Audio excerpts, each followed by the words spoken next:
Yo, what is going on, guys? It is your boy Rolex coming at you with another PUBG Mobile video, and today's vid is a special one that you guys have been asking for and requesting for a few weeks now, ever since the newest update came out for PUBG Mobile, the 1.0 update that included Erangel 2.0. In case you guys haven't noticed, the sensitivities have switched up a little bit, and the recoil patterns throughout the majority of the scopes have changed as well. Not exactly sure what PUBG Mobile was thinking whenever they did this. 2.5 years later after the game was released, they decided to change up the sensitivities and have us redo the senses. So it is what it is. So here I am. I'm gonna go ahead and save the day for you guys. Don't worry. I'm gonna go ahead and show you guys what you have to change up in order to compensate for the differences now. But before we get into the video, I want to give a big shout out to OnePlus for sponsoring today's vid. We'll be using the OnePlus 8 Pro today. So if you guys haven't done so, make sure to go and check out their incredible mobile gaming devices. There'll be a link down below in the description to their website. You guys can go and check out what's in store. And if you guys are looking to upgrade a new device, right now would be a pretty good time to upgrade to the OnePlus 8 Pro to get that 90 FPS that they have here in PUBG Mobile. So big shout out to them. Love their devices. Thank you, OnePlus, for being the best. Alrighty, so we're gonna go ahead and get started. I'm gonna go ahead and show you guys my old sensitivity. I have a video that I posted on that a few months ago. There will be a link down below in the description to that, as well as a card popping up at the top right hand side of the screen right now. You guys can go ahead and watch that, but I'm gonna go and show you guys on the screen right now what my old sensitivity was, and then from here I'll show you guys what I have now for my new sensitivity. Now, in case you guys don't know, I use a OnePlus 8 Pro and I use full gyroscope. If you guys don't use gyroscope, this is not gonna really apply to you. But you guys should definitely switch to gyroscope. Unless you guys are iPad users, gyroscope is the way to go. Now, the one thing that I did switch up in regards to the sensitivities and left everything else the same was the gyroscope. The gyroscope sensitivity was the only thing that I changed. Everything else in regards to the ADS sensitivity and everything along those lines was left the same. So that's why I only showed you guys my gyroscope from the old sense to the new sense, simply because that is the only difference now. Here is the gyroscope. So for third person no scope, I have 275. First person no scope is 275. The red dot holographic and aim assist is at 280, with the 2x being 256, the 3x at 286, the 4x at 230, the 6x at 70, and the 8x at 65. So if you guys notice, from my old sensitivity to my new sensitivity, the ones that I basically switched up was the red dot, the 2x, the 3x, and the 4x. The 6x and 8x, I didn't switch up much. I just kind of left it the same. But in regards to the red dot, 2x, and 3x, as well as the 4x, the recoil pattern is different, and the recoil pattern has a much higher kick now. So you have to compensate for that with upping your sensitivity, or if you use gyroscope, you have to increase the speed in which you tilt your device down, which I don't want to do, because again, it's the exact same thing as with your control layout, right? It's a muscle memory, and so you have everything already memorized in your head as to where the buttons are laid out. And so it's the same thing with gyroscope. Whenever you're pulling down, you don't want to have to switch up how fast you pull down, you know, in comparison to what you've been doing the past year now, or however long you've been using gyroscope. You want to kind of have the same speed of pulling down, so that way it comes naturally to you. And so the way to do that is by upping up the sensitivities, and that's what I did. So I'm gonna go and show you guys some gameplay here. Very easy, right? This is my sensitivity. You guys can go ahead and compare my old sense to my new sense, how much I buffed it up, and then from there, if you guys want to, if you guys use gyroscope, you guys can go ahead and change your guys' gyroscope as much as well, and hopefully that works for you. So I hope you guys enjoyed the video. Hope you did leave a like. If you're new here, subscribe to the channel for some daily PUBG Mobile content, and I'll catch you guys on the next one. Hope you guys enjoy the sprays. Peace.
I'm floating through the air.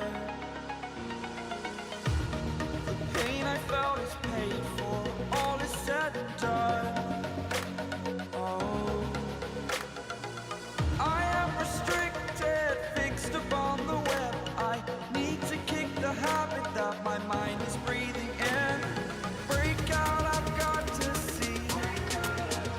Spent all my life holding all of it closely. I played it innocent, a feel of discontent. I'm finally facing it all, fearless.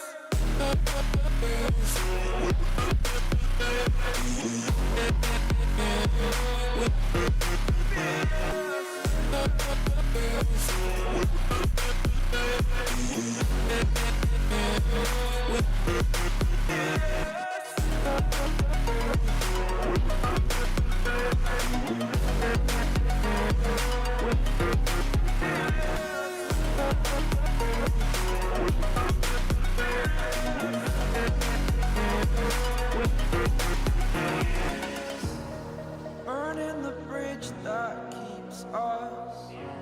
I'm here and I'm feeling fearless. Exaggerated, that's what you assume. The story's over now, I must conclude. I am conflicted, watching where I step still, hanging in the balance. Not the life I want to live, I want to take it all. Standing tall, fear outweighed the person you are. Oh, break out, I've got to see. Spent all my life holding all of it closely. I played it innocent, a feel of discontent. I'm finally facing it all, fearless. Fearless.